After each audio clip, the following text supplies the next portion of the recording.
It's news time. Information is power. Be current. The news headline. I am not happy. People are dying of hunger under President Muhammadu Buhari's government. By Ibrahim Hassan Uyo, multi-billionaire businessman and renowned financier of the defunct National Party of Nigeria, NPN. During the botched Second Republic, Alhaji Isiyaku Ibrahim has said that he is not happy with President Muhammadu Buhari administration because Nigerians are dying of hunger. He said he delivered his home state of Nasarawa to the All Progressive Congress APC and sponsored newspaper advertorials to solicit support for the success of President Muhammadu Buhari, but regretted the condition many Nigerians found themselves in after President Muhammadu Buhari became president. According to him, prior to President Muhammadu Buhari reign, he said that the president and Alhaji Mamman Daura visited Alhaji Umaru Dikko and sought for forgiveness of sin. We recall the military regime of General Muhammadu Buhari tried to kidnap Umaru Dikko in London but was not successful. Isiyaku Ibrahim said that late Umaru Dikko has told Buhari and Mamman Daura that it was a bygone matter, and later recalled him, Isiyaku, to let him know the duo was coming to meet him. Buhari, what happened? He swore in Arabic. They went to Kaduna. He and Mamman Daura, they went to apologize to Umaru Dikko. Umaru Dikko then said, "You did your own. Allah knows me and He protected me." He explained that Umaru Dikko knew he was hot-tempered and called to pacify him before Muhammadu Buhari and Mamman Daura came, and that after listening to them, he decided to support Buhari's political cause and sponsored newspaper advertorials asking Nigerians to vote for him, ensuring that they delivered Nasarawa State for Buhari, even though he didn't win local government in Daura. When asked if he is happy now by the anchor of the interview, who is an indigene of Katsina and works for Trust TV, Isiyaku Ibrahim replied thus: "How can you say I am happy? I am a Democrat. I have never seen my country in this kind of situation. People are dying. People have no food. In my area, I have to be sending in Katsina. I don't know whether you people are doing well," he said.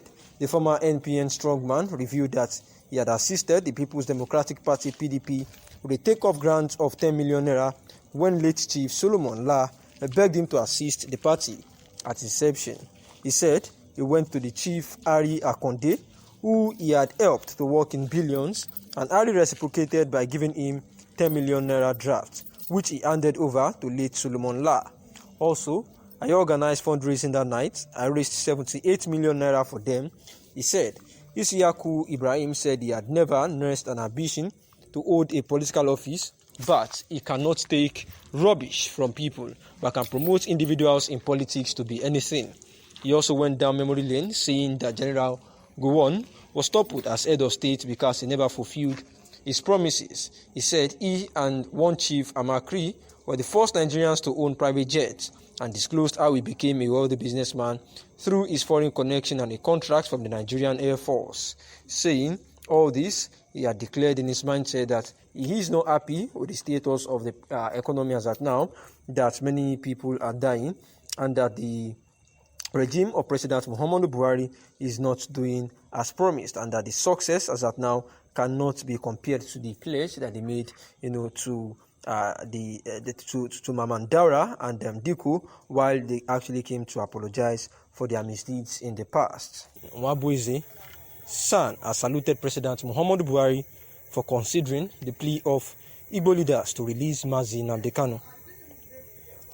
Professor Nwabueze issued a brief statement yesterday saying, "I applaud your decision to consider Nnamdi Kanu's release, despite the fact that, as you stated in your statement, granting the request will have serious consequences."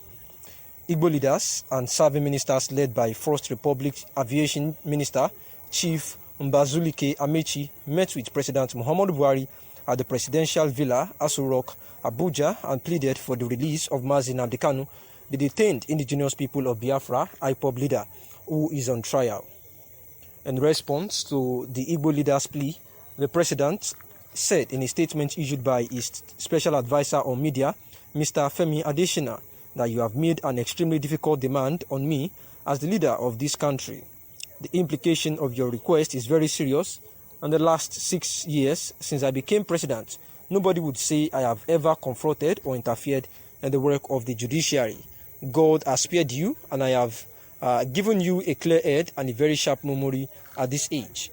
A lot of people half your age are confused already, but the demand you made is very heavy, but I will consider it.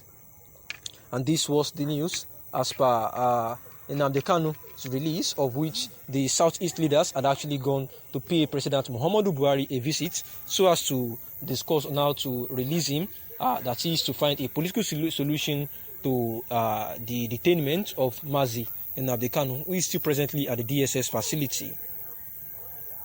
And this has actually been ongoing for quite a while now, while the Southeast leaders have been appealing to the indigenous people of Biafra and their leader, Mazi Nnamdi Kanu, to allow the gubernatorial election in Anambra State to hold after they are directed that there will be a sit-at-home order for everybody in the Biafra land.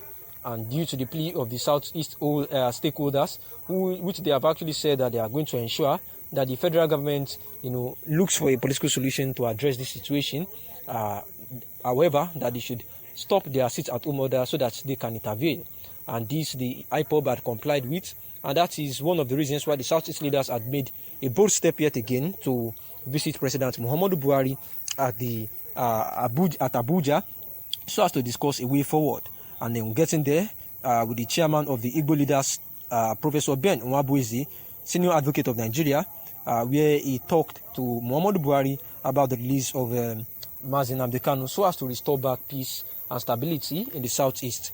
And during a brief, he says that he applauded the decision to consider Nnamdi Kanu's release, that is President Muhammadu Buhari applauding them and saying that this is one of the things from him, that he does not like to interfere in anything judiciary, and that was why he had stayed clear from anything concerning Mazi Nnamdi Kanu, even during his extradition from Kenya back to Nigeria, and saying that the lines between the executive arm and the judiciary arm is quite different, and they have separation of powers, and that is why he doesn't want to interfere in anything concerning the separatist leader Mazi Nnamdi Kanu, who is still at the DSS facility. We remember that during his trial, of which Justice Bita Nyako had adjourned to January 2022, that a whole lot of his lawyers and even Southeast leaders were denied access into the DSS facility. And this is one of the reasons why these people are of the opinion that if truly the president and the executive arm does not have anything to do with the with the case, then the DSS shouldn't have taken full control of the court, as at when the lawyers of Mazi Nnamdi Kanu and the stakeholders, like Southeast leaders, were denied access into the courtroom. However,